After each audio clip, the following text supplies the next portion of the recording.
we have to be careful what social media we give to our kids, because it is something called cyberbullying, and majority of kids do get bullied on Instagram and all the social media platforms, and it's hard to take it down because it only takes one picture and that's it. Now it followed them from middle school all the way up to high school, all the way up to college. Just one picture and it doesn't go away.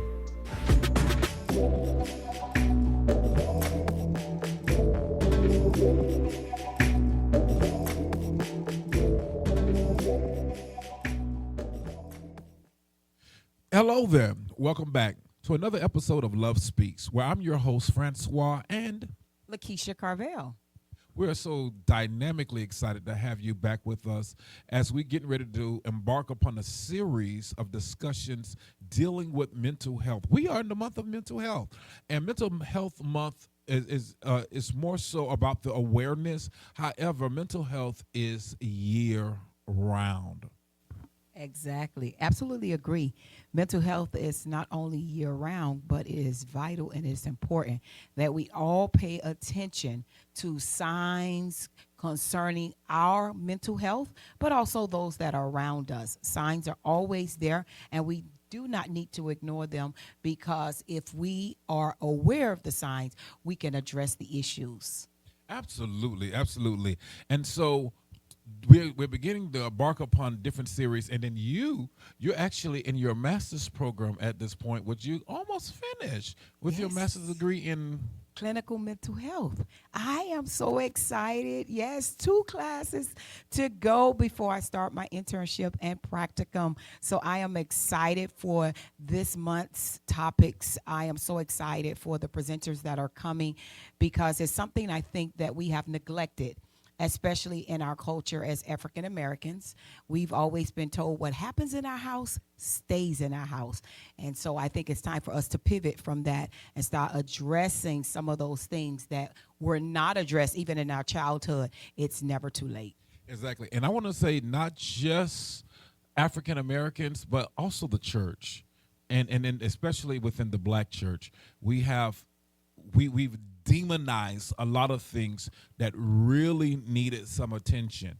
And so we're going to be addressing a whole lot of different issues as it pertains to mental health and how it plays in different areas of our life. So I'm excited, ready to dive into our topics for this month. It's going to be great, because even as I've been doing my coursework in mental health, I identified a lot of issues, not only in my personal life, but just in my parental background, in my family status, a lot of things that were not addressed, that somewhat not just we would say are necessarily stigmas, but it's a reality. And I think these things that has to be addressed. And as I said earlier, once we recognize the issues, we can address the issues, and then we can now see the change, us developing from those issues. So I believe having this conversation is important during this month of mental health. Absolutely. And one of the things that's also even though you're getting your master's in clinical mental health, I plan on getting my master's in the same exact field. However, being aware of mental health, there are so many parties that play a part in it. And you'll be surprised about what you can do in your own personal field of whatever you're doing to help in the aid of mental health. You mentioned about the upbringing and concerning children. And so our first guest is about to come on, who is excellent, who has the ability or has time of working with children over and over and over again. And so we're very excited to bring on our next guest. Coach Shakur Wigfall. He's not only a coach, but he's a youth mentor and an active participant in his local church as well. So we want to hear from this young man speaking to our generation today. He's going to give us some insight and some great information that we all may not know, and some of us may know. But it's always good to sit with the young people to hear what they have to say, what's on their heart, and what's going on in their community. We do know there's different communities. My community is not the same as the young people community. Because I got dressed the other day, and I asked my son, who's not a part of my community, how did this look? Do I look young? And he's like, no, mommy, that's not young. That's not hip. So my young is not their young. So it's good to hear. We're going to hear from Coach Shakur. Welcome, Shakur. Coach Wigfall, thank you so much for being with us on Love Speaks. We understand that you have a part of this platform is just dealing with people who have a love and a strong passion about what they do. And so thank you so much for being with us on today. Thank you for having me today on this beautiful morning. Thank you so much. So, Coach Wigfall, we are dealing with mental health. And sometimes we take it for granted, the impact that coaches have, especially on young people. Young people deal with a lot of stress as well. A lot of times, I come from the generation where children are to be seen and not heard. And so a lot of our older generation grew up with that, being unable to express if they were feeling sad, if they were feeling afraid, if they were feeling discouraged, or anything else like that. But we have awakened to a place where we realize that our children are stressed out as well.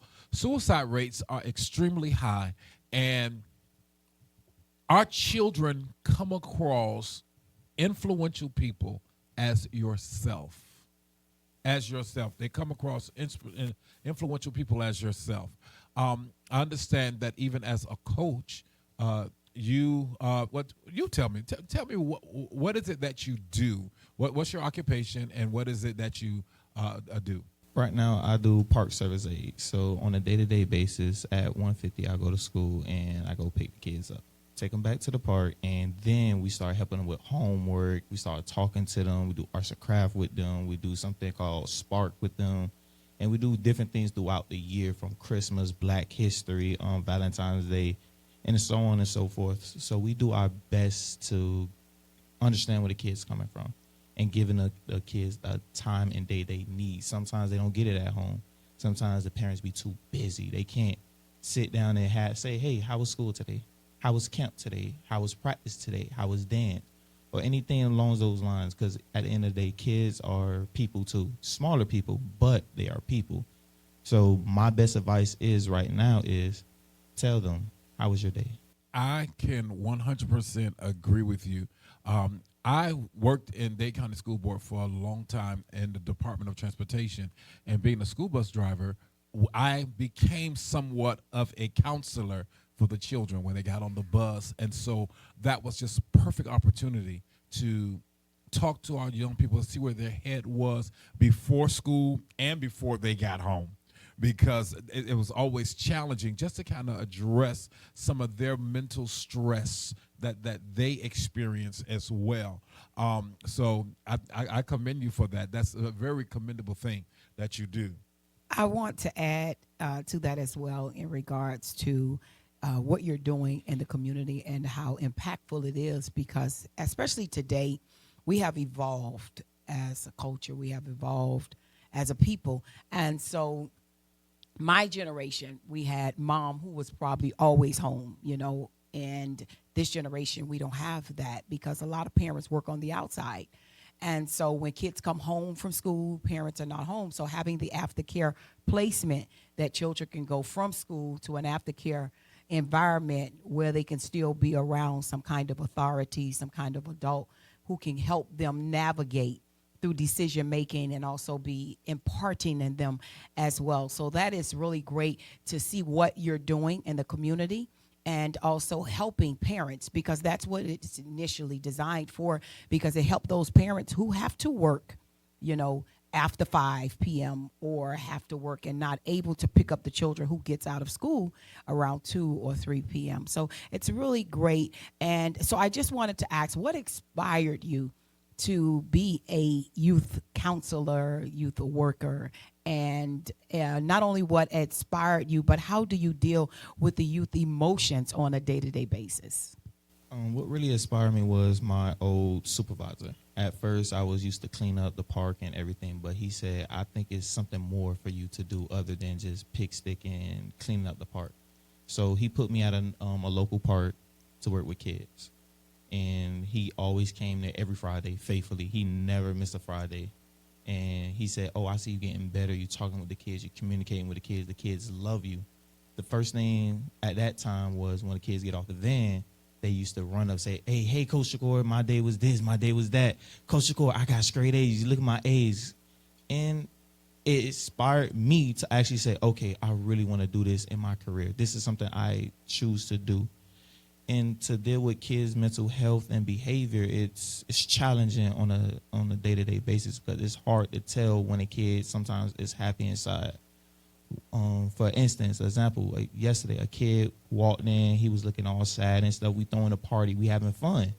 So my question was him, what's wrong? And I'm like, he's told me, Coach, my eye hurt. Most parents, they won't pay no attention.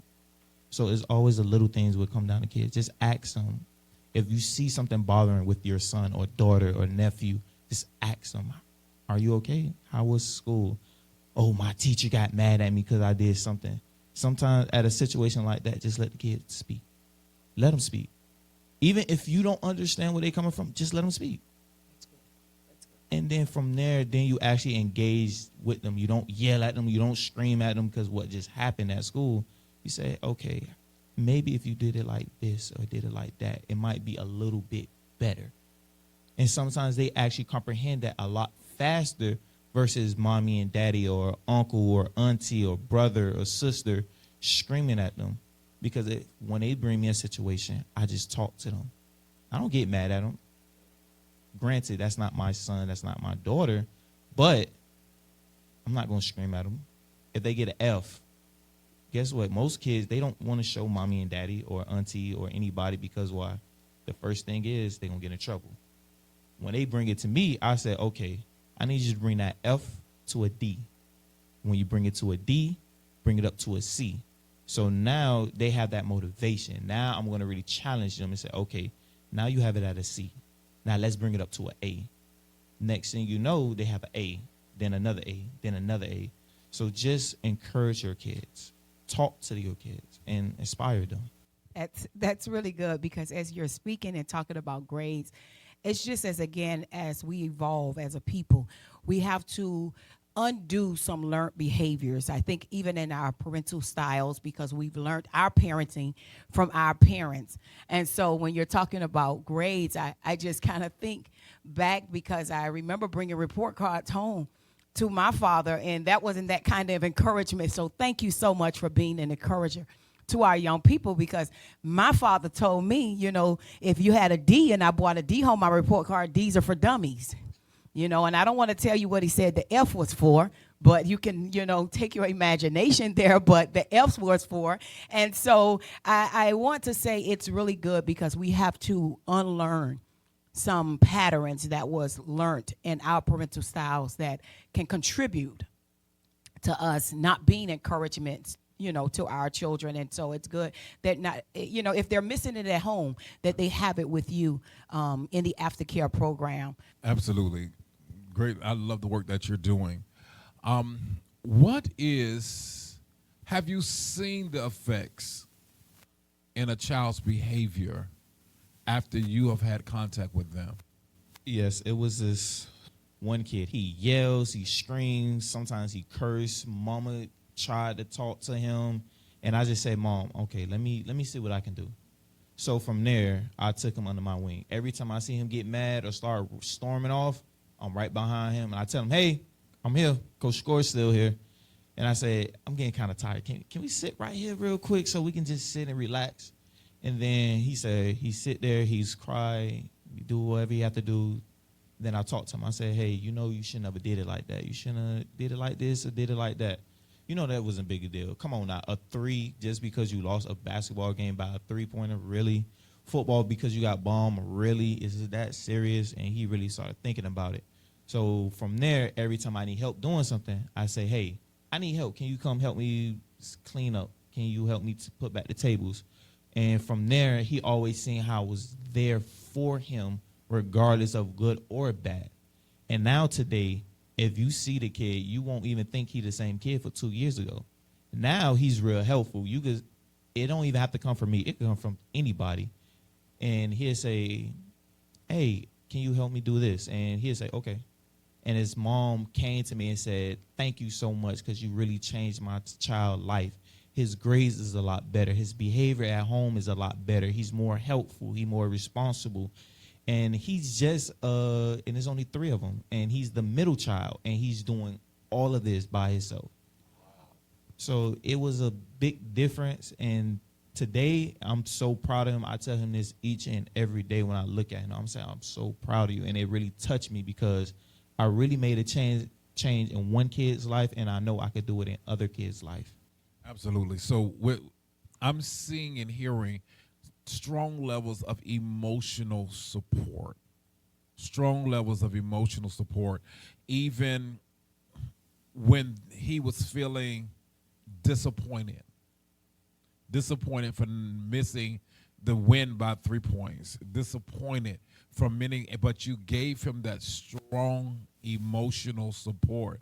And strong emotional support really takes us a long way. I really just take my hats off to you that you're not a mental health expert, but you're a coach doing great things in the mental health of our young people of today. I really appreciate that.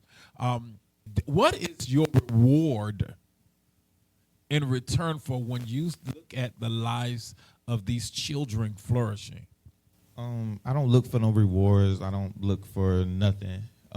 We have a lot of athletes at our park. So the main thing I tell them is when you walk across that stage, just one time, just say my name, good or bad.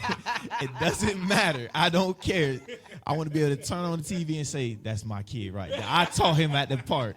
He embarrassed me, I embarrassed him, but that's just the relationship we have with them. Even down to the girls we have in dancers. I be telling them, look, you can do whatever you want. You can do, if you want to do cheer, do dance, do music.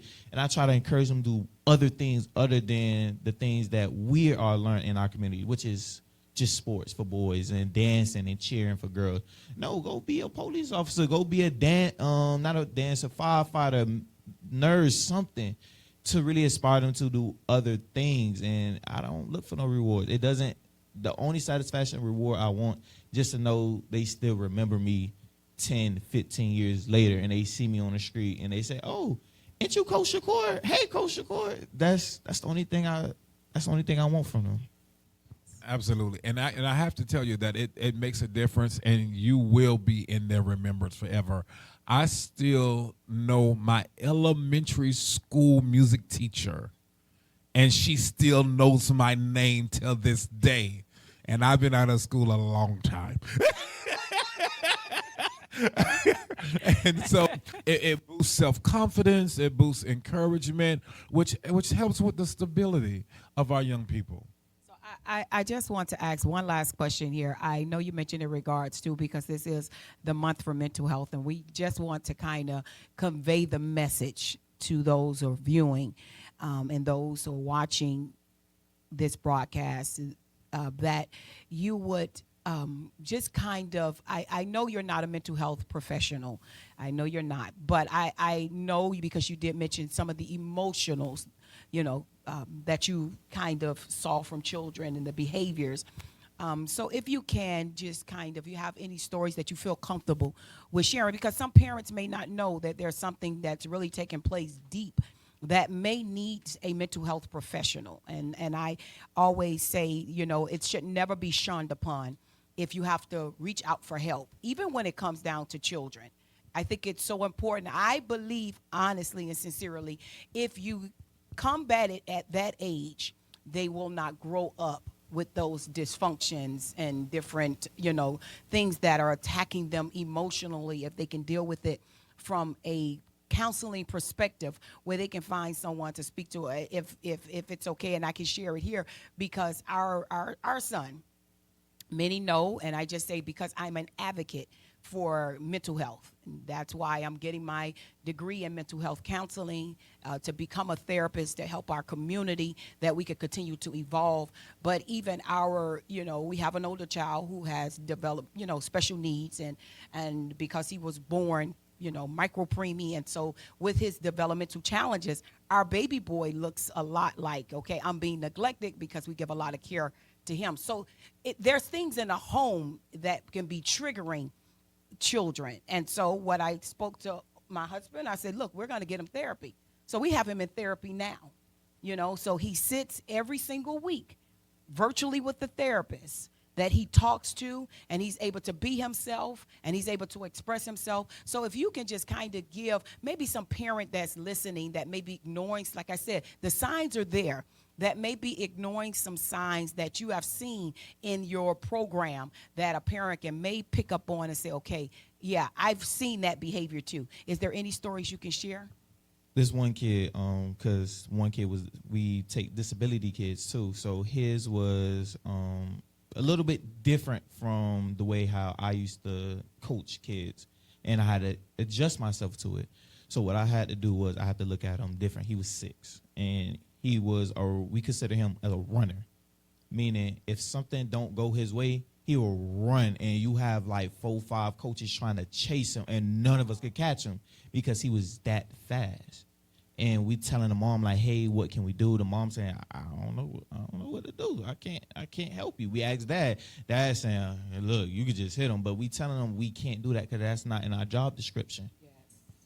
So one day he ran. I ran after him, and I'm running. I'm trying to catch him to just talk to him. And when he finally got tired and I just talked to him, I said, mind you, he's 6. So I'm just talking to him. I'm like, hey, why did you just run? Because they took the basketball from me, and that's not fair. I'm like, they took a basketball from you, so you ran outside of the gym to go outside to run. He said, yeah, I didn't care. It wasn't fair. And I'm like, it's just a game. How about this? Let's go inside. Let's go in the closet. Let's get your favorite basketball. And then just me and you is going to play. And just that interaction is different. So now me and him is playing basketball. So now he get all the attention that he want. He just wanted attention. And then I walked up to the kid. The kid said, I never took the basketball from him. I was trying to play with him. And that just, sometimes you just have to give that one child some just attention, especially if you have the help and the support. Just say, okay, I have him for the day, or he coming with me so I could be able to give more of a support. And that's what I do. And then I'm going to share this other story with a group of kids. So last summer we had a group of kids, and it was older kids. Older kids is a lot more difficult than younger kids. And I think we all can agree to that. It's difficult. Yes. But these older kids, it was more challenging because they're older, so their mindsets are more advanced. So it was these 2 kids. They was, again, disability. We're not trained for that. They don't train us for that. But we do our best regardless of it.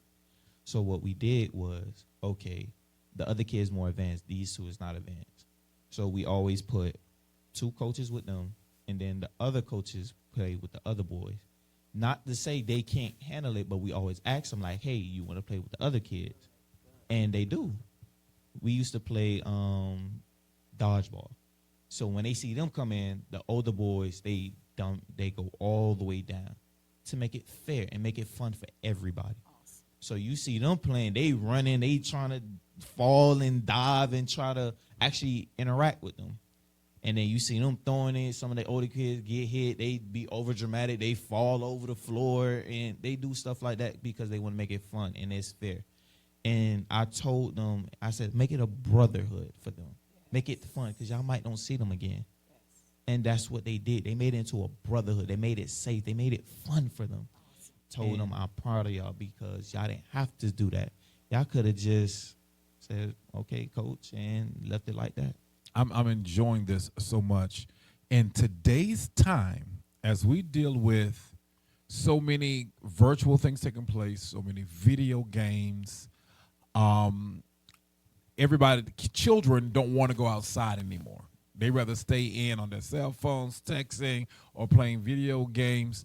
And your field is more so outside. I'm pretty sure you know how to play a game or so yourself too. But how do you think it affects the children mentally or emotionally with outside play versus playing video games? It's challenging because everybody knows this game, kickball. And we go outside and play kickball. Majority of kids don't know how to play kickball. So we playing the game, and some of the kids like, Coach, I don't know where to go, I don't know where to go, I don't know where to go.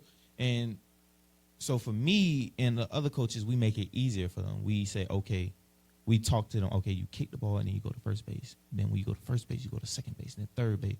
But you got to kick the ball really, really hard. So again, we talk to the kids like, hey, calm down a little bit, make it a little bit easier. Sometimes the kids don't be paying attention. So depending on the child, I might get a little bit in trouble, but I pick up the kid, and then you see me and the kid running all the way to first base. I'm tired. The kid like, Coach, I made it first. I'm like, yeah, you definitely made it to first, all right. So we looking. I'm like, okay, I need a big kid. I need y'all to kick it really, really far for me. So then the kid kick it. Then I pick up the kid again. We running all the way to second. We running to third. I'm like, okay, now you at third. Now you need to run by yourself. And now they running, they sprinting real fast just to get there. So my best advice is sometimes take your kid to a park. Yeah. Just to play with. It don't have to be kickball. It don't have to be basketball. Just take them to a local park. Go on the swings. Go down the slide. Because sometimes us as adults, we neglect our kids like that. We too tired. I can't do it. Maybe tomorrow. Maybe the next day. Sometimes just let them go outside. Let them play. Sometimes they will meet new people and new friends. And just to piggyback off of the social media, we have to be careful what social media we give to our kids because it is something called cyberbullying. And majority of kids do get bullied on Instagram and all the social media platforms. And it's hard to take it down because it only takes one picture and that's it. Now it followed them from middle school all the way up to high school, all the way up to college. Just one picture and it doesn't go away. So my best advice, even with that, is don't monitor them, but ask them like, everything okay in school? Is it okay if I check your phone? Ooh, and you just go through pictures just to see. If something don't look right, just kindly delete it. Make it easier for the next kid because that kid could probably just have one bad day, look real rough outside from playing or something like that along those lines. Just simply delete it, and it can help that one kid off. That's some great information. And so I just want to thank you again for coming and talk about such needed topic today. And so many nuggets you share with us. And I just want to make sure as we wrap up this session that parents who heard Coach Core speak today, that you take this information and you utilize it because it is so important in utilizing this information, especially because we're talking about your child's mental health. Again, as I stated earlier, we put our child because we noticed some things early. We noticed it now, so we didn't want him to go into adulthood battling these situations that we observed as parents. And so I want to say to another mother, another father, as Coach Cora said, be interactive with your children. We are fortunate because we have a child who don't like to stay indoors. He don't have social media. He has an iPad, don't use it because outdoors, we have a football on our roof now that has to come down because he loves outdoor. He will go from the rising of the sun to the setting down of the same. And he rallies all the children from the neighborhood. I thank God that he's interactive like that because we have to have, and I'm glad to hear that because I think I'm going to leave him out there. Some days I'm like, don't you want to come in? Because you're coming in smelling like the sun. And you're right. We make up all of these excuses, but you're right. And I did that. They built a new park near our home, renovated it, have so many. So I take them out in the evenings now, let them run around in the park. And that's my time with them. my time with our children, and we do it together as a family sometime when time permits. But it is great information that we heard today. And again, looking and noticing and paying attention to some of the signs concerning your child's mental health. Reach out to a mental health professional if you need it. Okay, they take all insurances. So don't stray from it. No matter what you were taught or what you learned, you can unlearn that to help your child. Absolutely. And I'm this has been a great interview. And please listen to Coach Shakur. Getting outside, leaving the devices down just for a little bit does well for your child's upbringing, helps them to communicate better with the world around them. It helps them to get some fresh air in God's green earth. So we greatly appreciate you and your advice and what you are doing. Is there any kind of contact information that you would like to leave if anybody wanted to contact you concerning anything? My contact information, just go to a park. Anything after school care, just go there. Let your kid have fun. Let them be a kid. Because at the end of the day, we only live a kid, only a few years? Exactly. Yes. And then the rest is adulthood. Yes. Just take them to any park. Love on them. Let them have fun. If they get hurt, let them get hurt. But let them be a kid. I do want to add one thing for our viewers who may be watching. Though after-school programs and the summer programs at the public parks, are those free or there's a cost associated with it? I could share just the one I work at. The one I work at is $15 throughout the whole entire school year, and that covers any events we have, anything, parties, everything, all that's covered. And then we also have a summer program, which is another $15, and that covers field trip or any other events we have. And did you just say $15 for the entire summer? $15 for the whole entire summer, and then you go right into the school year, another $15, and that's it. All righty. So look up at your public park, because if it's for his park, I'm pretty sure it's probably for the same public parks in your communities as well. So we do want to say this as we end this session. We want to make sure that you've heard the main focus and topic of this discussion. Disconnect so that you can connect with your youth. Love is what love does, socially and emotionally. Thank you for Love Speaks. Don't forget to like and share this broadcast, and don't forget to click the link below or the notification bell below that you can join and us for our future broadcasts as well. Thank you so much for tuning in to another segment of Love Speaks. We